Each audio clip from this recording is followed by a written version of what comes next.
राजधानी लखनऊ में आदर्श समाज पार्टी का राष्ट्रीय सम्मेलन का आयोजन किया गया।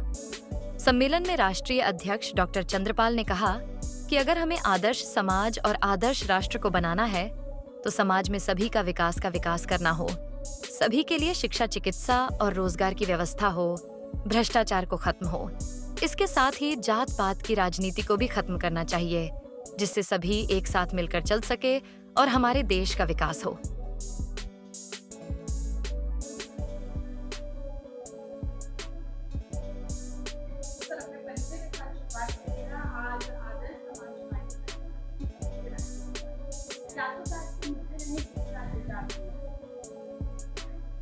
एक्चुअली बरसात में थोड़ा सा बरसात आई तो पहले तो डिस्टर्ब कर दिया। एक ग्रुप आए थे, घर चले गए, प्रेस वाले भी एक आध आए थे। मुद्दा हमारा बड़ा परमानेंट है, हर एक का मुद्दा जो बदलता रहता है, मगर हमारा कोई मुद्दा नहीं।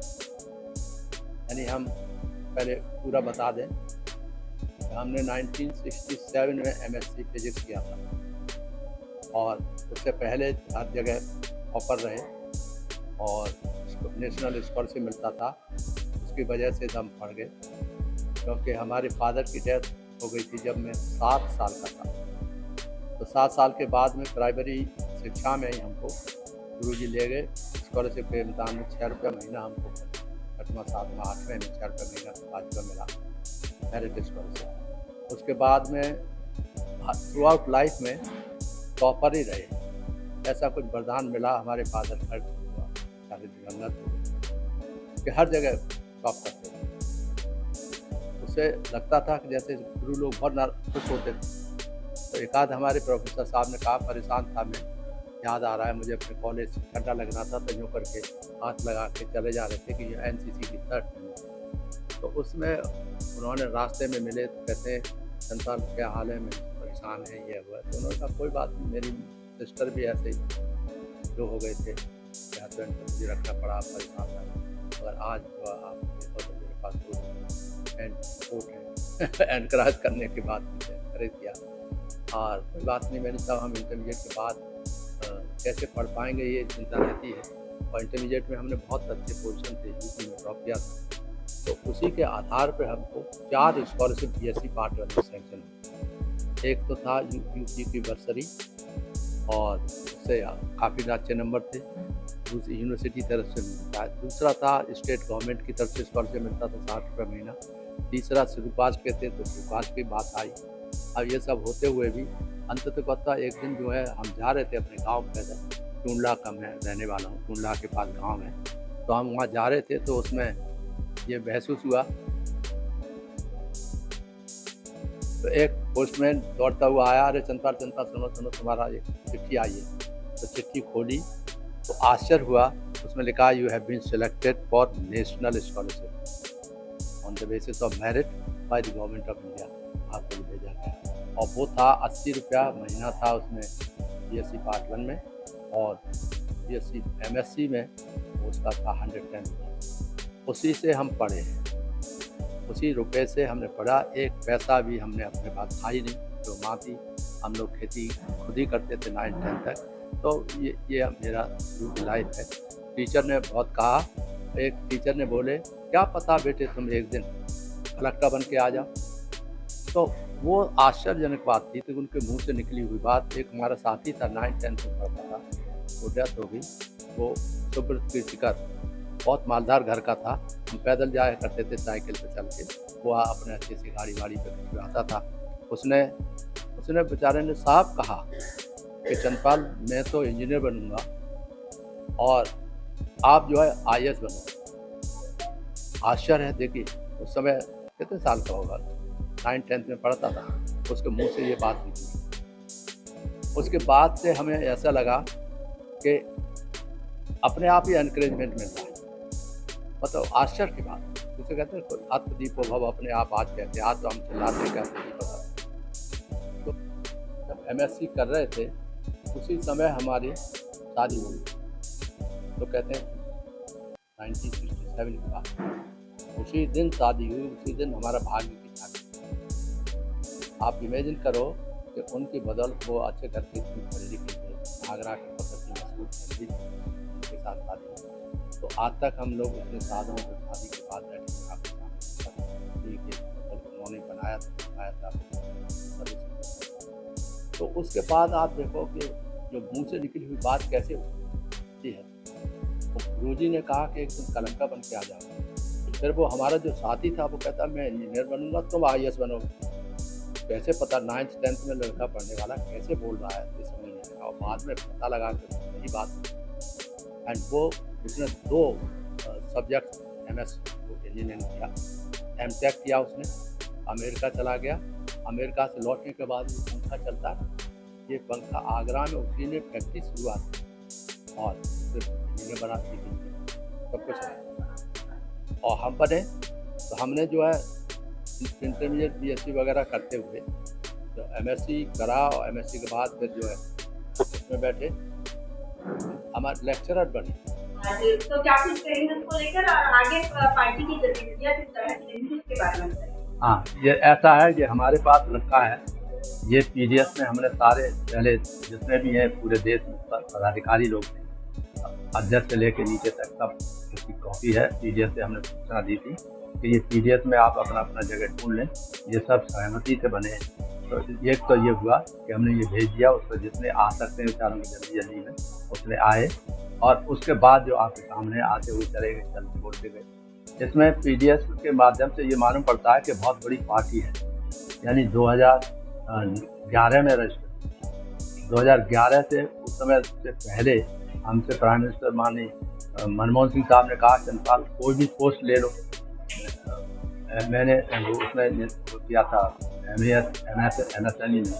I was the first secretary of MSNE government of India. तो आज तमाम स्किल डेवलपमेंट मिशन और चलता है सब हमारा बनाया।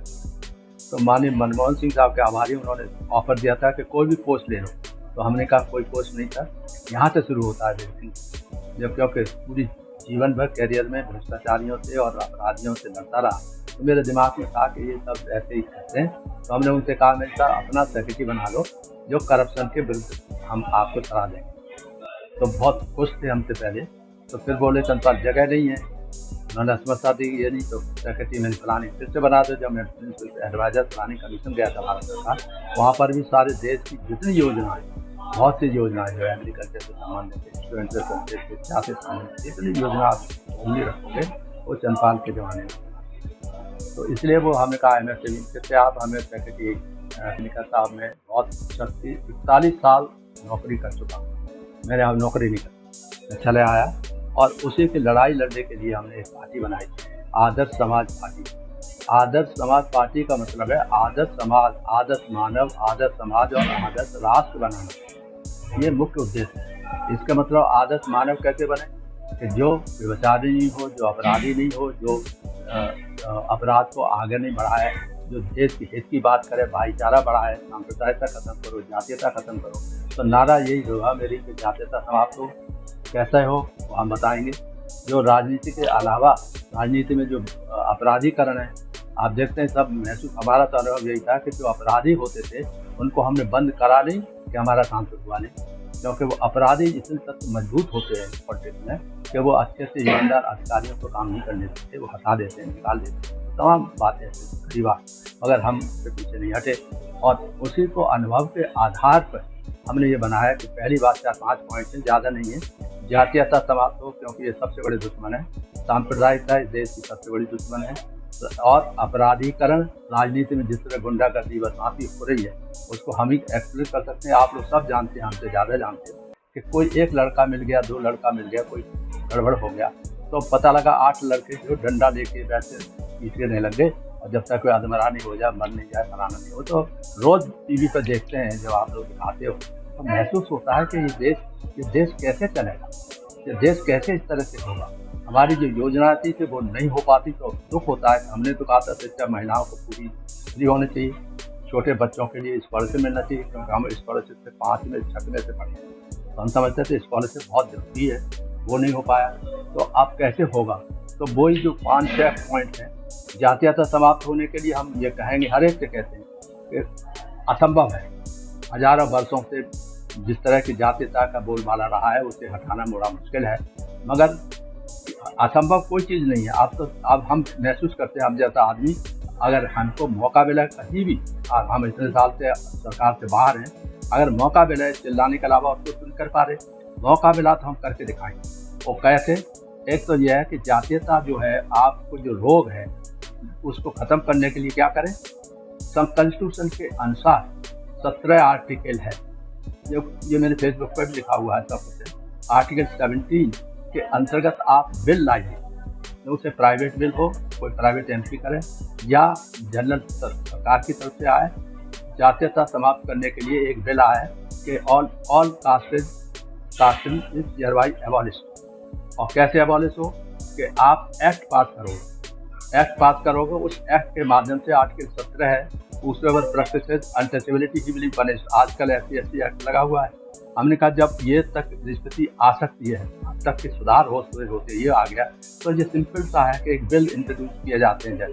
जैसे एक बिल ऐसे भी पास कर दो, दूसरे बार आज कास्ट, किसी भी कास्ट पूछे तो उसको पनिशमेंट मिलना चाहिए। अगर ये भय भी हो जाए और कुछ लोगों के साथ ये कार्रवाई हो जाए तो धीरे धीरे लोग, जैसे अनटचेबिलिटी खत्म हुई। आज हम बताऊँ, पहले ये बता दूँ, बहुत अच्छा है, मुझे भी अच्छा लगता है।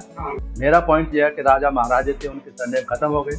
अब आपके पास से कभी जात की बात करें कि whosoever practices caste he will be punished, all surnames are hereby abolished under Article 18।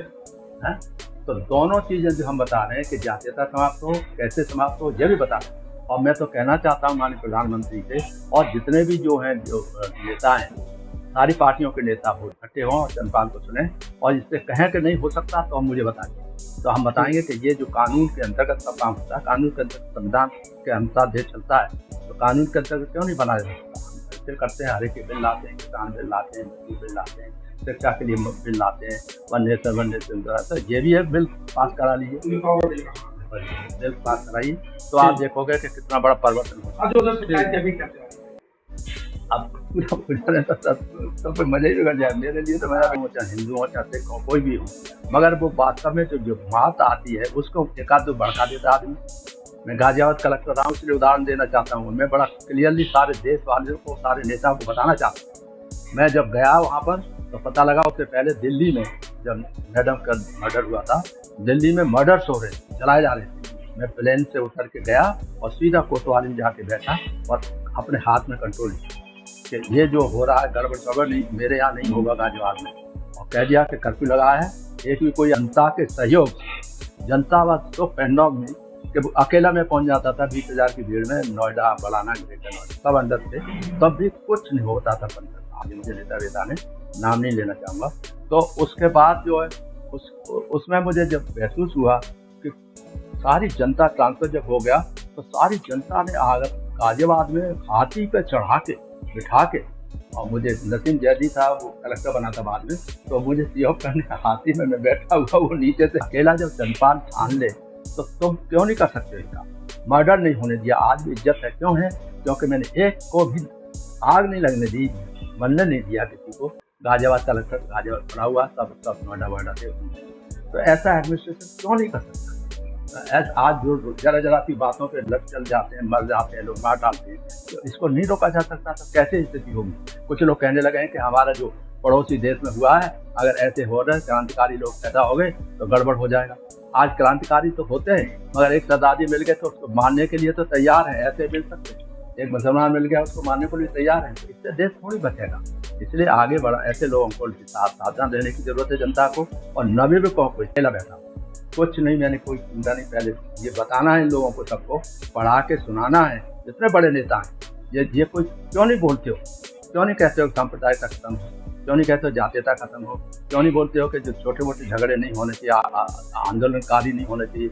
आंदोलन का लोग बड़ा प्रिविलेज समझते हैं। नेता बन गए, एक बार MP बन गए या मिनिस्टर बन गए, और पब्लिक में जाके पहल भड़काते हैं उस लाइन पे, अब जात पे आ जाते हैं, तो सारी लड़ाई जात पे पहुंच जाती है। तो ये जो आप लोग हो, विद्वान लोग हो देश के लिए, आप लोग मेरे साथ आ जाइए। मैं कुछ नहीं करना चाहता, मैं सिर्फ यही चाहता हूँ, मुझे कुछ नहीं चाहिए। क्योंकि मैंने बताया ना आपको, 41 साल IPS IAS रहा हूँ, एक्टर रहा हूँ, प्रिविलेज ऑफर दिया था कि नहीं दिया, चले गए। और भी ज़्यादातर कहेंगे हमारी पार्टी में, मैंने नाम रखा है आदर्श समाज पार्टी। आदर्श मानव, आदर्श समाज और फिर आदर्श राष्ट्र बनाने की प्रक्रिया है इसमें है। ये मेरा ये है कि ये बहुत जरूरी है। राजनीतिक अपराधीकरण बंद हो, भ्रष्टाचार बंद हो, सांप्रदायिकता बंद हो, तुष्टीकरण नहीं हो, सारा हर आदमी सच हो, हर सबका साथ सबका विकास। और उसके साथ में मैंने यहाँ यूपी में रहते हुए प्लानिंग में सबको साथ सबका विकास के साथ साथ सबकी भागीदारी कहा था। और भागीदारी का कहा था कि जातिवाद जैसे जाता है उसका हिस्सा दे दो, स्वीकार के लोग हैं 20-21% मुझे 20-21% दे दो। उदाहरण बता रहा हूँ मैं आपको, नहीं मिलता तो क्यों नहीं हो सकता ये बात, इसलिए भागीदारी चैनल देशबंधु न्यूज़ को बेल आइकन दबाकर सब्सक्राइब, लाइक और शेयर जरूर करें।